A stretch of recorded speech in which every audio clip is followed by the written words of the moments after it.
Today I'm going to talk about my painting of a jungle. This is a jungle painting I made inspired by Henri Rousseau.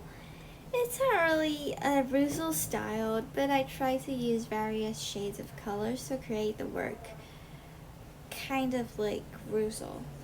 Also, I kind of use his color plate from a painting.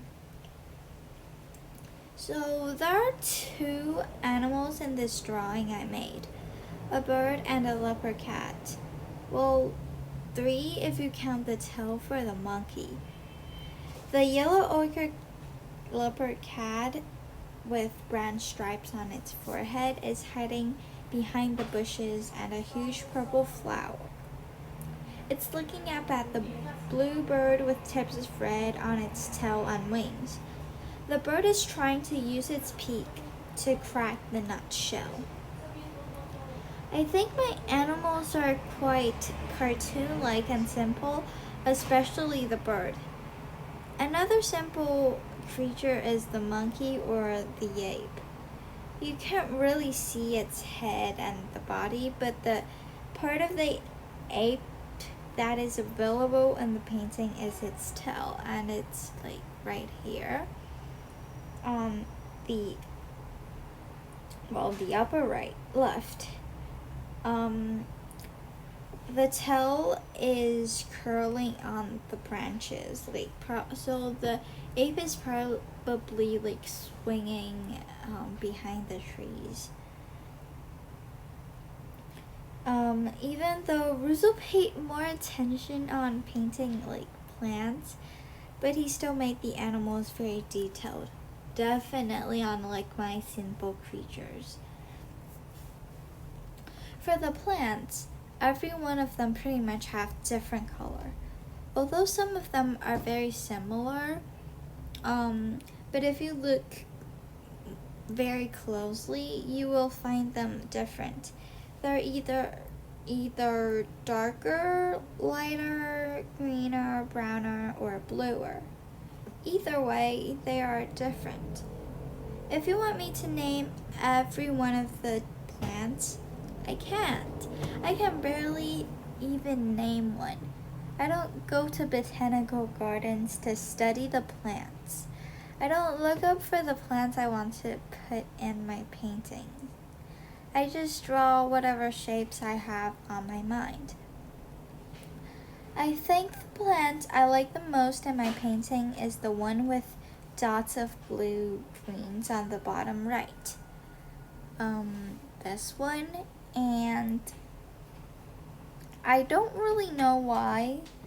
It's probably because of the colors and the way it's made, like the little dots of blue greens. That's probably what I like. Yeah. For the negative space, I try to color in with dark green first, but it turned out to be a little weird, so I repainted the space with black instead. So I guess the setting is at night. But come to think of it, if the setting is at night, then aren't some of the colors a little bit too bright? So I guess that I would think of them as the light from the moon reflecting on the leaves. Here's how I paint this painting. I first use pencil to make sketch of whatever I want to draw in the notebook, the sketchbook, and then I erase the part that overlap and decide which one is kind of like on top of the other. Then I color in the positive shapes first and leave the negative space white.